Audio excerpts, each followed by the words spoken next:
안녕하세요. 두 번째 강의 시작하도록 하겠습니다. 자, 구속사적 관점에서 우리가 성경 공부를 하게 되면 어떤 유익이 있을까요? 앞에서 잠깐 언급을 드렸지만 우리가 구속사적 관점에서 성경을 공부하시다 보면 하나님의 주권만 드러나게 됩니다. 그래서 하나님의 주권을 드러내게 되는 성경 공부이기 때문에 굉장히 중요하죠.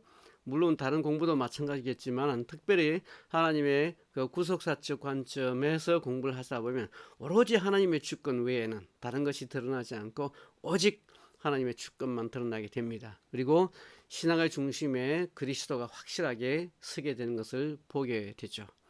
그리고 하나님의 그 사랑과 은혜를 우리가 좀 더 깊이 깨닫게 됩니다. 우리가 아브라함의 그 신앙 여정들을 우리가 살펴보면 정말 은혜가 안 될 수가 없게 되죠.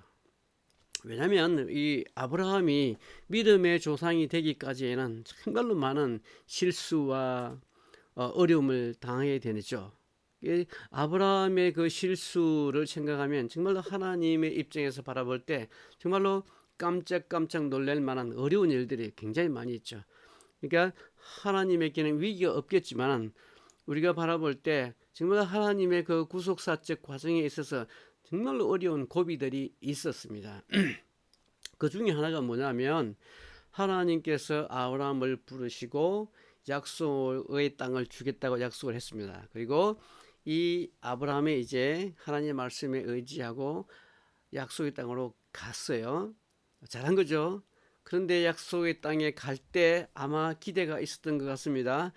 적어도 하나님께서 약속을 했으니까 뭔가 좋은 것이 있을 거라고 생각을 했을 거예요. 당연하겠죠.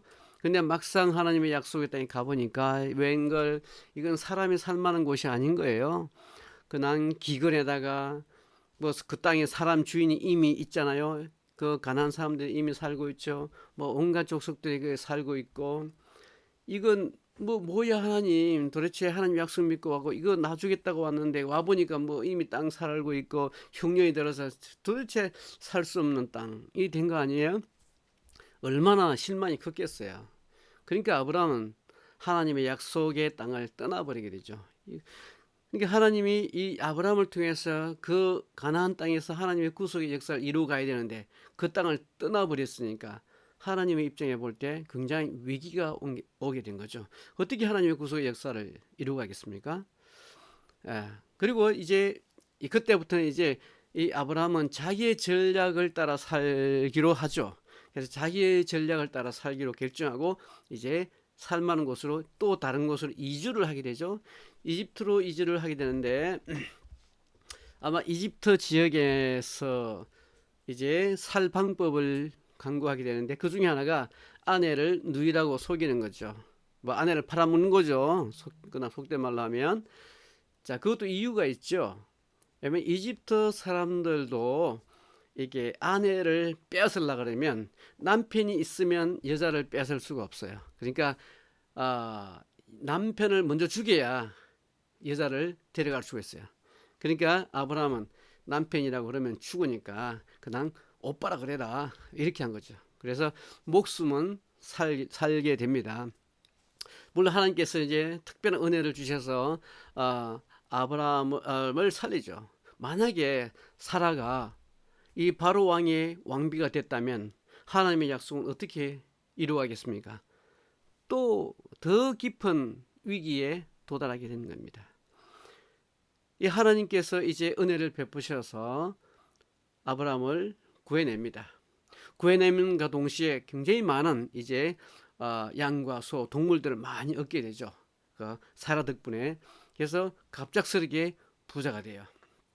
그래서 이게 막 이제 성장을 합니다. 세월이 흘러서 너무너무 성장을 많이 하니까 이제 자기가 데려온 유일한 조카 롯이 또 역시 성장을 많이 하니까 함께 살 수가 없을 정도로 많이 부흥을 한 거예요. 그래서 헤어지게 되죠. 그래서 아브라함이 신사직이잖아요. 그 자기 유일한 혈육인데 롯에게 네가 선택을 해라. 네가 좌하면 나는 우하고 네가 우하면 나는 좌할게. 만약의 경우에 이 롯이 가나안 삼촌 즉 가나안 제가 할게요 했더라면 어떻게 됐어요? 하나님의 약속은 또 어떻게 되는 겁니까? 또 엄청난 위기가 점점 더 지금 성도가 강해지게 되죠. 다행히 이 롯은 아직 하나님의 비전이 없었던 사람이기 때문에 롯이 이 가난을 바라보니까 가난을 바라보니까 형편없거든요. 그냥 기근에다가 정말로 못 사는 땅이니까 포기하고 소돔과 고모라를 보니까 그 당시에 얼마나 그 소돔과 고모라가 비옥하고 좋았던지 마치 에덴 동산처럼 좋았다고 표현하고 있잖아요. 그러니까 뭐 롯은 두말할 것 없이 삼촌 제가 소돔과 고모라 제가 가겠습니다. 그래서 그 땅을 이제 찾아야 되죠. 그래서 무사히 이 문제는 쉽게 해결이 됐습니다. 그러다가 이제 또 그 땅에서 전쟁이 일어나게 되잖아요. 북방에 있는 민족하고 남방에 있는 민족과 전쟁이 되는데 이 전쟁에서 롯이 잡혀갑니다. 그러니까 아브라함이 가만히 있을 수가 없잖아요. 자기가 데리고 있던 이 사병들이 318명이에요. 하나님의 도움이란 뜻이 있습니다. 이 318명을 데리고 전쟁에 참가하게 되죠. 이 전쟁에 참가한다는 것은 바로 죽음이에요. 그렇죠? 언제 죽을지 모릅니다. 아브라함 자체가 죽어버리면 하나님의 역사가 뭐 이루어질 수가 없는 거죠. 이것 또 다른 더 깊은 단계의 위기가 찾아오게 되죠. 이런 모든 위기 가운데서도 하나님께서 계속 아브라함을 살리는 겁니다. 다행히 잘 데리고 옵니다. 모든 빼앗겼던 거 다 찾아옵니다. 이제 또 하나님께서 다시 한 번 나타나요. 이제 사라를 통해서 내가 큰 민족을 이룰 것이다. 다시 한 번 더 두 번째, 이게 전능하신 하나님으로서 아브라함에게 나타납니다. 그리고 또 한 번 비전을 다시 한 번 더 되새김질하고 비전을 다시 한 번 더 점검을 합니다. 이제 아브라함이 이제 다시 한 번 더 믿음을 다시 한 번 더 견고히 하고 이제 기분이 좋아서 이제 하나님의 비전을 가지고 집에 딱 오니까 아니 그 사라가 말이지 예쁜 아가씨를 데리고 딱 있으니까 이 아브라함 눈이 그냥 휘둥그레져 가지고 하나님의 비전을 그냥 쏙 까먹어 버렸네. 그러니까 이게 하갈이야. 하갈을 데려주니까 그냥 이 아브라함도 그냥 넘어가 버린 겁니다. 그래서 이스마엘이 태어나죠. 이 이스마엘이 이제 영원한 골칫거리가 된 거 아닙니까? 오늘날까지 이 골칫덩이가 된 거 아니에요. 이렇게 이 아브라함이 이런 큰 위기를 겪습니다. 이 성경 전체가 하나의 위기예요. 하나님께서 어떻게 이 위기를 극복하는가, 이 극복하는 그 과정의 이야기가 바로 성경 전체의 이야기잖아요. 이런 위기 속에서도 하나님께서 철저하게 아브라함을 살리고 그죠? 하나님의 구원속 계획을 이어가죠. 사단은 계속해서 공격하고 하나님의 신을 뺏으려고 죽이려고 공격하죠. 자, 이런 그 사단의 끊임없는 공격에도 불구하고 하나님께서는 하나님의 백성들을 살리지 않으면 안 되는 하나님의 약점이라는 것이 바로 있는 거예요. 하나님 자기 백성을 하나님의 구원 계획을 위해서 반드시 살려야 되는. 그러니까 우리가 믿음 안에 있고 우리가 하나님의 백성이라면 하나님 우리를 구원하지 않으면 안 되는 이런 약점도 있어요. 그러니까 이것이 은혜가 아니고 무엇이겠습니까? 하나님의 놀라운 은혜가 바로 하나님의 약속을 반드시 지키시고 하나님의 그 약속을 견고하게 끝까지 지켜나가는 이런 하나님의 신실한 모습을 우리가 구속사를 통해서 배우게 되는 것이죠. 하나님의 은혜가 얼마나 대단한지 얼마나 위대한지 구속사를 통해서 우리가 알게 되는 것입니다. 우리의 구원이시고 그리고 임마누엘을 위해서 하나님께서 해오신 일들을 우리가 정확하게 바라볼 수가 있게 되는 거죠. 그리고 마지막으로 주님 오실 때까지 우리가 해야 될 일은 뭐냐? 바로 복음을 땅 끝까지 하나님께서 해오신 그 구원 사역을 우리가 이어서 계속 해나가는 것입니다. 이렇게 할 때 하나님께서 임마누엘로서 늘 우리와 함께 하시면서 우리의 사역을 지원하고 계신다라는 것을 우리가 알게 되는 것입니다. 이렇게 구속사를 통해서 하나님의 놀라운 은혜를 체험하는 그런 시간들을 여러분들이 가지시기를 주의 이름으로 다시 한번 더 축복을 드리겠습니다. 인간과 영원히 함께 살기 위해서 하나님께서 우리에게 언약을 하시죠. 성경에 나타나는 하나님과 인간의 관계를 보시면 주로 이제 왕과 백성과의 관계로 이해를 할 수가 있습니다. 주권 관계죠. 우리가 명령이고 바로 법입니다. 명령은 반드시 지켜야 되는 거죠. 그 법이라고 하는 것은 지켜야 된다고 하는 것을 염두에 두고 하는 것이죠. 이것이 히브리적 사고예죠. 그리고 남편과 아내의 관계로 우리가 설명하게 됩니다. 그래서 하나님이 이게 우상 숭배를 싫어하는 거예요. 그래서 성경에 보면 이게 음란이라는 단어가 굉장히 많이 나타나게 되는데 바로 결혼 관계, 부부 관계로 하나님과 우리 인간의 관계를 설명하기 때문에 그런 겁니다. 그렇죠? 그리고 아버지와 아들의 관계로 설명하는 경우도 많이 있습니다. 그래서 순종의 관계로 설명을 하기도 합니다. 그래서 하나님과 인간의 관계는 언약의 관계이면서 믿음의 관계이고 또 자녀의 관계이면서도 또 부부의 관계고 또 왕과 백성과의 관계라는 관점에서 우리가 하나님을 우리가 이해할 수가 있게 되는 것이죠. 이제 우리가 노아 이야기를 우리가 잘 알 수 있습니다. 노아 이야기를 한번 예를 들어 보면은 하나님께서 이제 그 방주를 만들게 되죠. 이 방주라는 단어가 모세가 살아남았던 그 박스 뭐라고 합니까? 광주리라 그럽니까? 광주리? 그 광주리라는 단어와 이 노아 방주라는 단어는 같은 단어예요. 히브리로 테바라고 하는 단어입니다. 이 테바를 그림 문자로 해석을 하면 구원의 집 이런 의미가 되죠. 그렇죠? 방주는 구원의 집이죠. 그리고 노아가 모세가 들어있던 그 광주리 바로 구원의 집이죠. 그래서 테바라고 하는 단어입니다. 그러니까 이런 하나님께서 이런 노아의 방주 혹은 또 모세가 했던 그 광주리 이런 것들은 다 하나의 상징적인 것으로 예수님에 관한 예표로서 등장하는 것을 우리가 보게 되겠죠. 그래서 이런 예표를 찾아서 우리가 하나님께서 어떻게 구원 사역을 이끌어 가시는지를 우리가 공부하게 될 것입니다. 그래서 하나님의 그 진노로부터 그죠? 동물들과 그리고 모든 가족들을 구원하는 그 방주가 바로 예수님께서 우리를 구원하시는 방법으로 구약에서는 그렇게 간접적으로 묘사를 하고 있는 것이죠. 그래서 하나의 그림자로서 표현하고 있는 거죠. 그래서 이 그림자를 계속 우리가 따라가다 보면 실제를 만나게 되는 것입니다. 그래서 이것을 타이플로지 이렇게 이야기하기도 하고 그리고 예표론 이렇게 이야기를 하기도 합니다. 그리고 이제 그 불뱀도 있잖아요. 불뱀 우물 때 이제 장대에다가 놋뱀을 달죠. 바로 이 놋뱀이 바로 예수 그리스도를 상징하는 것으로 그죠? 예표하는 것으로 우리가 여러분도 잘 이해하고 계실 것입니다. 창세기 6장 11절에 보게 되면 온 땅이 하나님 앞에 폐괴하여 강포가 땅에 충만하고 그리고 18절에 보면 그러나 너와 내가 언약을 세우리니 너는 내 아들들과 내 아내와 자부들과 함께 그 방주로 들어가고 그죠?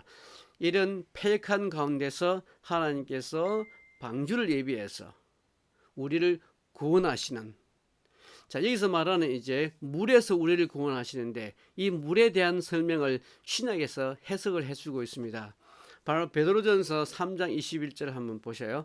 베드로전서 3장 21절을 보시면 물에 대한 해석을 해주고 있는데 물은 예수 그리스도의 부활하심으로 말미암아 이제 너희를 구원하는 표다 이렇게 있습니다.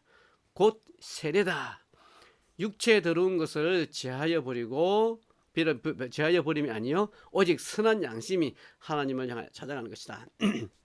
세례라고 하는 것이 중요한 것이 바로 우리의 죽음과 부활을 상징하고 있는 것이죠. 물속에 들어갈 때 우리는 이미 다 죽은 목숨이죠. 그리고 물에서 나올 때 이제 우리는 부활한 몸으로 다시 태어난다고 하는 그런 영적 의미가 세례 속에 들어 있게 되는 것입니다. 민수기에서 보시면 민수기 21장 7절에 보니까 백성이 모세에게 이르되 우리가 여호와 당신을 원망을 함으로 이제 범죄를 하잖아요. 그래서 하나님께서 뱀을 보내서 백성들을 물게 해서 백성들을 많이 죽게 됩니다. 그런데 또 불뱀을 만들어서 장대에 높이다는 그래서 예수님을 상징하는 거죠. 이것을 쳐다보는 자는 누구나 다 산다는 거죠. 이게 구원이라고 하는 것이 너무나 간단한 거죠. 이런 것들은 또 우리가 6월절을 한번 보시게 됩니다. 6월절에 6월절에 10번의 재앙이 다 그칩니다. 이제 마지막 이제 장자의 재앙 장자의 재앙 때 죽음의 천사가 이제 다 이제 장자를 다 치잖아요. 모든 동문의 초태장은 다 치는데 오직 패스오버, 이게 유월한 그 집은 어떤 집이냐? 난 간단한 집이에요. 그 집에 문설주에 어린 양의 피가 묻어 있으면 그냥 넘어가는 거야. 따지지 않습니다. 너 누구냐? 어느 민족이냐? 너 왜 그렇게 생겼냐? 이거 따지지 않죠. 어디든지 예수 그리스도 안에 있으면 누구든지 구원을 받는다고 하는 그런 구원의 집이죠. 그것이 바로 6월절에 어린 양의 피가 묻어있는 그 집을 말하는 거죠. 다 예수님의 구원에 관한 이야기를 지금 하고 있는 것이죠. 그것뿐만 아니라 또 다말이, 그죠? 다말이 여리고성 정복할 때 자기 가족을 살리잖아요. 어떻게 살리죠? 문에다가 줄을 달아놓죠. 빨간 줄을 달아놓습니다. 그것을 보면 이제 그 집에 있는 사람들은 다 이제 구원을 받게 되죠. 다 그것도 예수님에 관한 상징적인 것을 표현하고 있는 것입니다. 직접적이지 않고 간접적으로 그림자의 형태로 이렇게 표현을 하고 있는 것이죠. 근데 그것을 실제로 쭉 이렇게 따라가다 보면 결국은 예수님에 관한 이야기구나 하는 것을 우리가 알게 된 겁니다. 민수기 21장 8절에도 보시면 여호와께서 모세께 이르되 불뱀을 만들어 장대 위에 달라. 그 물린 자마다 그것을 보면 살리라 그랬죠. 바로 예수 그리스도에 관한 예언이라는 것을 우리가 쉽게 알 수가 있습니다.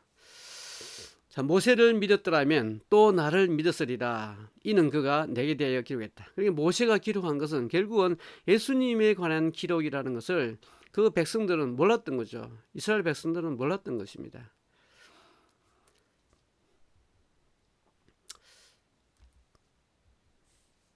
자, 그러면 구속사가 도대체 뭐냐? 구속사가 뭐냐? 구속의 역사는 구원을 위한 하나님의 구원 계획입니다. 구속사, 역사죠.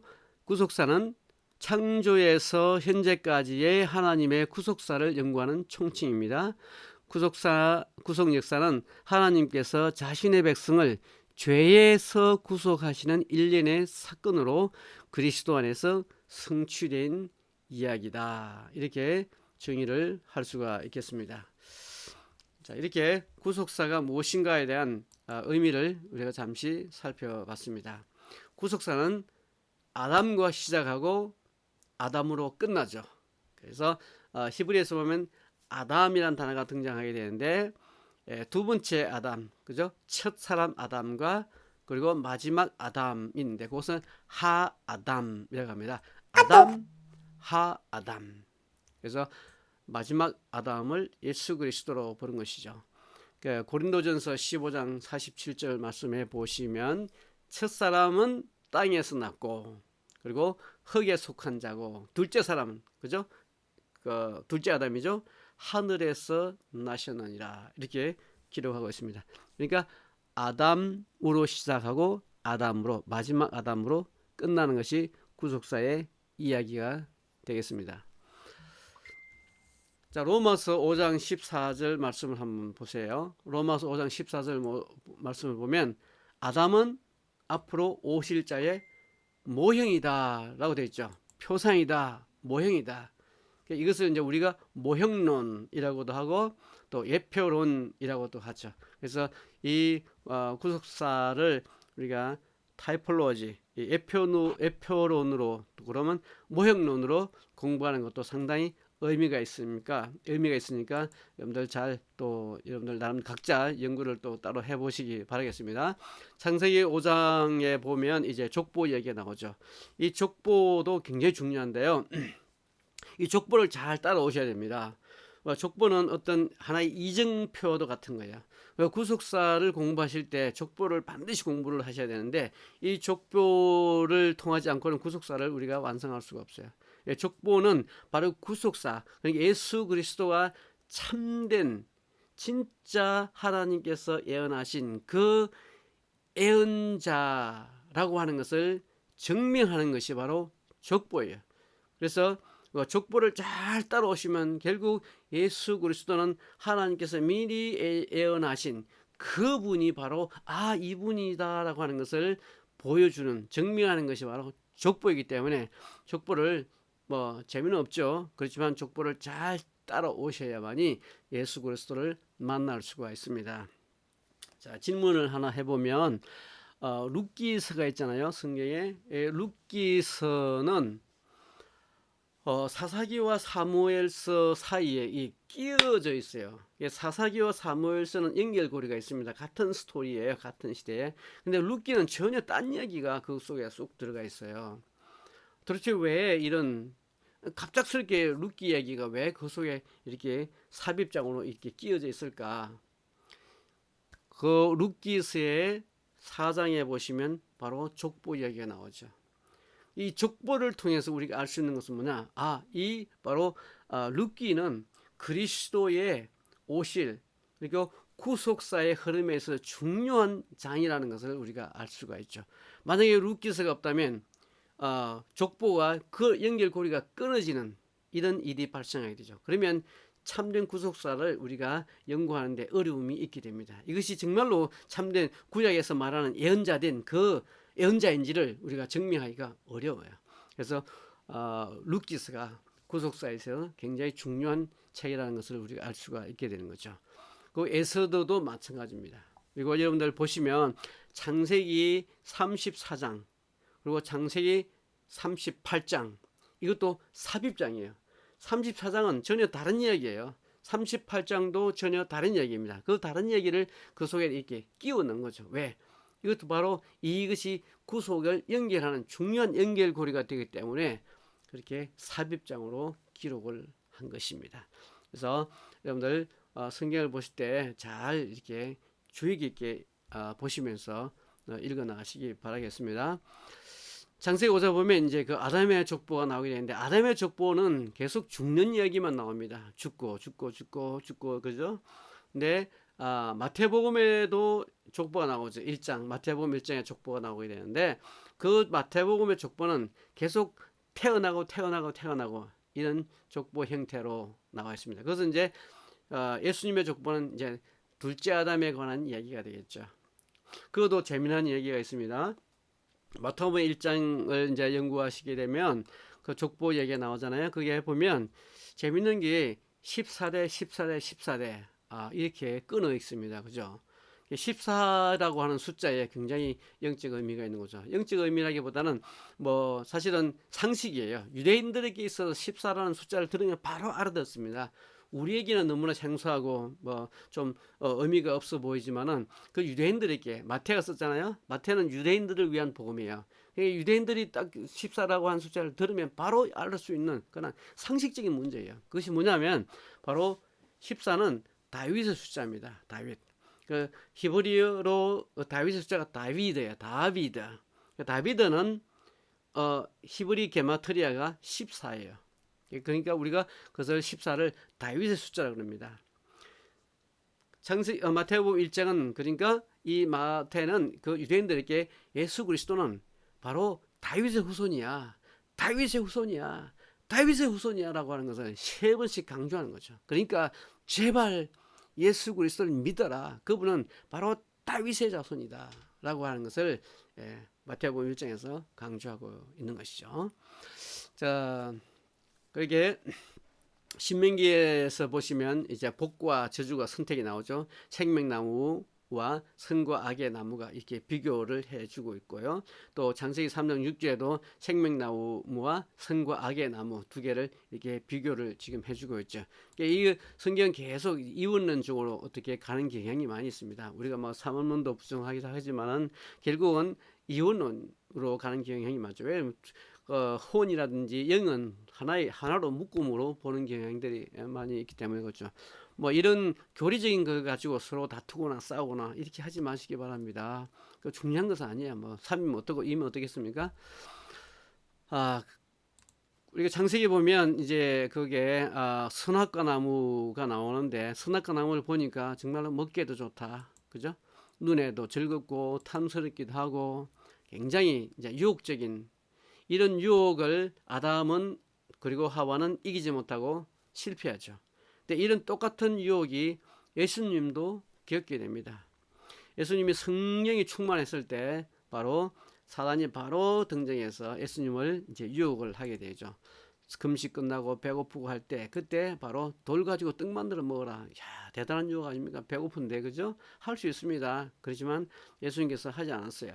높은 곳에 뛰어내려라. 할 수 있어요. 대단한 거죠. 바로 이런 엎드려 나를 경배하라. 이런 세 가지의 유혹은 바로 창세기에서 아담과 이브가 당했던 그 세 가지 유혹과 똑같은 패턴이에요. 그렇지만 예수님께서는 말씀으로 이 모든 것을 유혹을 이겼다는 거죠. 왜? 우리가 성령에 충만할 때 우리가 이것을 이길 수가 있는 것입니다. 여기 보시면 먹기에 좋은 것과 독을 떡으로 만들어라. 또 눈에 즐거운 거, 높은 곳에 뛰어내리는 거, 탐스럽게 생겼다, 나를 엎드려, 이런 같은 패턴으로서 유혹을 당하지만 예수님께서 이것을 유혹을 이긴 것을 바라보게 됩니다. 자, 오늘 잠깐 요것만 하고 오늘 또 쉬도록 하겠습니다. 여기 이 단어를 보시면 이제 여호와라는 단어죠. 여호와. 자, 여호와라는 단어를 그림 문자로 우리가 살펴보게 되면 히브리어는 이제 원래가 그림 문자로 시작이 된 거죠. 그래서 고대 히브리어 문자가 그림으로 되어 있는데 이 고대 히브리어 문자로 이게 이제 우리가 해석을 한번 해보면 이 요드라고 하는 단어는 손이라는 뜻입니다. 손. 그리고 바브 있죠. 이 바브는 못이라는 뜻이에요. 이 두 개의 해라고 하는 것은 보다라는 뜻인데요. 이게 손을 봐라, 못을 봐라. 자, 어떻게 생각하세요? 손을 보아라, 못을 보아라. 금방 우리가 예수님께서 십자가에 못 박힌 것을 금방 이해할 수 있죠. 그러니까 하나님은 자기 이름 속에 바로 하나님 자기 자신의 구속의 메시지를 이름 속에다가 딱 심겨놓은 거죠. 구속의 메시지가 벌써 이름 속에, 이름만 이해해도 하나님께서 어떻게 구속을 이끌어 나가실 것을 우리가 금방 이해할 수 있죠.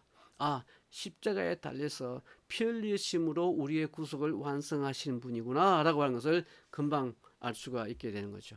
자, 여호와라는 단어가 그런 의미가 있습니다. 여기에 보시면 이제 여호와 이레라는 단어가 있어요. 여호와 이레. 여러분들 여호와 이레, 여호와 이레라고 하는 것을 우리가 질문하게 되면 하나님이 구원하시다 뭐 이렇게 대답하실 거예요. 물론 맞습니다.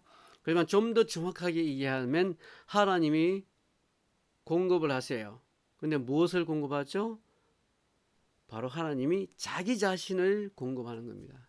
하나님이 준비하셔요. 그죠? 하나님이 준비하시되 무엇을 준비합니까? 어린 양을 준비하죠. 그 어린 양은 누굽니까? 바로 하나님 자신이죠. 그러니까 결국은 하나님 자신이 자기를 준비하는 거예요. 우리의 구속을 위해서. 이것이 바로 여호와 이레라는 사건입니다. 중요한, 너무너무 중요한 구약의 핵심적인 바로 복음이 뭐냐? 여호와 이레 사건이에요. 이 여호와 이레 사건 정확하게 쭉 뻗어서 바로 신약의 예수 그리스도의 십자가의 못 박히심과 정확하게 일치가 하죠. 예수님께서 친히 십자가에 못 박히시고 돌아가시고, 그래서 예수님께 친히 자기 자신을 십자가에 준비시키시고 구속하시고 그렇죠. 그래서 구약의 여호와 이레 사건과 신약의 십자가 사건은 같은 내용입니다. 똑같은 내용을 이제 여호와 이레라고 한 이삭 이야기를 통해서 예수님의 이야기를 해주고 있는 것이죠. 그러니까 구약은 뭐 예수님 이야기로 충만한 거예요. 얼마나 은혜스럽습니까? 여기 또 보시면 이제 이게 이제 페사흐라고 하는 단어입니다. 페사흐는 6월절이라는 단어죠. 6월절이라는 단어에는 이게 넘어가다라고 하는 단어도 있어요. 넘어가다라고 하는 뜻도 있고 또 절름발이라고 하는 뜻도 두 가지가 있는데요. 자, 6월절 이야기는 여러분들 너무나 잘 아시니까 자, 생략을 하고 넘어가다, 그다음에 넘어지다, 절름발이, 자, 이런 이야기를 한번 해볼까요? 이제 야곱과 요셉의 얘기를 여러분들 잘 아시죠? 자, 야곱이 에서의 복을 다 뺏어서 도망을 갑니다. 그리고 20년이라는 세월을 이제 자기 삼촌 집에서 지내요. 이제 때가 되어서 이제 다시 예루살렘으로 돌아와야 되는 이게 되죠. 20년만 돌아오게 되는데 이제 무서운 겁니다. 에서가 20년 동안 칼 갈면서 기다리고 있는 거죠. 간다는 소식을 어떻게 들었는지 성경에 보니까 400명이 야곱을 기다리고 있는 거예요. 야곱은 그냥 겁이나 죽는 거예요. 툭하면 이제 죽은 목숨이죠. 그러니까 얼마나 두려웠겠습니까? 환영하는 군대가 아니죠. 환영하다면 뭐 몇 명만 있어도 됩니다. 400명이 뭐 환영하는데 필요하겠어요. 이게 죽이려고 작정을 한 거죠. 400명을 데리고. 이게 야곱은 이제 작전을 짜는 겁니다. 그다음 세 그룹으로 나눠서 공격하면 도망갈 궁리를 하잖아요. 그러면서 이제 야곱은 뒤에 남아서 이제 하나님과 기도할 때, 그때 하나님의 천사가 나타나서 그리고 씨름을 하게 되죠. 근데 이 야곱이 그냥 20년 동안 노동으로 단련된 몸이라 아마 건장하고 힘이 세니까 이 천사가 이길 수가 없어서 결국은 난 허리빡을 그냥 내리치니까 절름발이가 되죠. 그러니까 이런 지금 만나야 되고 딱 공격하면 여차하면 도망가야 되는 이런 절박한 상황에 절림발이가 되었다고 하는 것은 죽은 목숨이죠. 그렇죠? 죽은 목숨이요. 우리 인생에 이런 일이 있을 수 있습니다. 절박한 순간에 정말로 하나님이 살려내야 될 이런 하나님이 도와도 시원찮은 판에 우리가 정말로 어려운 일을 당할 때가 굉장히 많이 있어요. 그죠? 은행에 그냥 뱅크럽시가 되고 은행이 부도가 나고요. 그다음 어떤 사건이 일어날 수가 있는 거죠. 그럴 때 우리가 하나님께 대하는 우리의 믿음의 자세, 우리의 신앙의 자세가 어떠한지를 잘 보여주고 있는데요. 이 야곱은 절름발이가 되었으니까 이제 죽은 목숨이라고 생각했을 거예요. 그런데 이것이 복이 될 줄 몰랐을 거예요. 이 절름발이라고 하는 단어가 바로 넘어가다고 하는 의미인데 하나님께서 야곱을 살리는 방법은 절름발이로 만드는 거예요. 그는 절름발이가 아니었다면 그는 죽은 목숨이야. 하나님께서 야곱을 살릴 수 있는 유일한 방법은 뭐냐? 그를 절름발이로 만드는 거야. 도망가지 못하게 만드는 거야. 이런 아무리 400명을 데리고 이 야곱을 이제 죽이려고 그죠? 20년 동안 칼 갈면서 기다리고 있었는데 이 야곱을 착 쳐다보니까 이 아무리 에서도 너무너무 안쓰러운 거예요. 밤새 씨름하느라고 온 몸이 땀에 젖어서 흠뻑 찌서 피곤한 상태에다가 제대로 걷지도 못하고 쩔뚝거리고 오는 그 야곱을 보니까 그 에서의 마음에 긍휼함이 생긴 거예요. 하나님이 만지신 거죠. 그러니까 막 이렇게 달려가서 끌어안죠.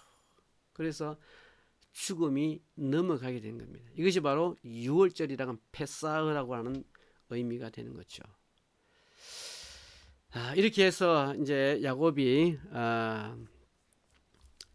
에서를 만나서 목숨을 이렇게 건지게 되고 이제 약속의 땅 이게 베델로 가기로 약속을 했잖아요. 근데 베델로 가지 않고 세겜 땅에 머물게 됩니다.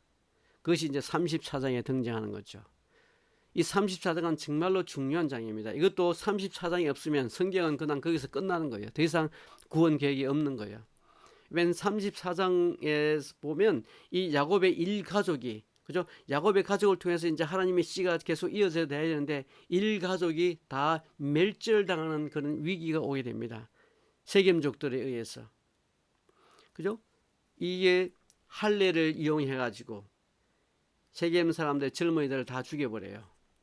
그렇지만 세겜은 부족입니다. 야곱은 가족이에요. 가족이 부족을 이길 수가 없죠. 이때 하나님께서 특별한 능력으로 야곱의 가족을 살리는 장면이 바로 34장이야. 그래서 큰 사건이 벌어지게 되죠. 그래서 이제 35장으로 넘어가야 되고 38장에 오게 되면 이제 유다와 다말 사건이 나오죠. 이 38장이 없으면 성경은 그냥 거기서 끝납니다.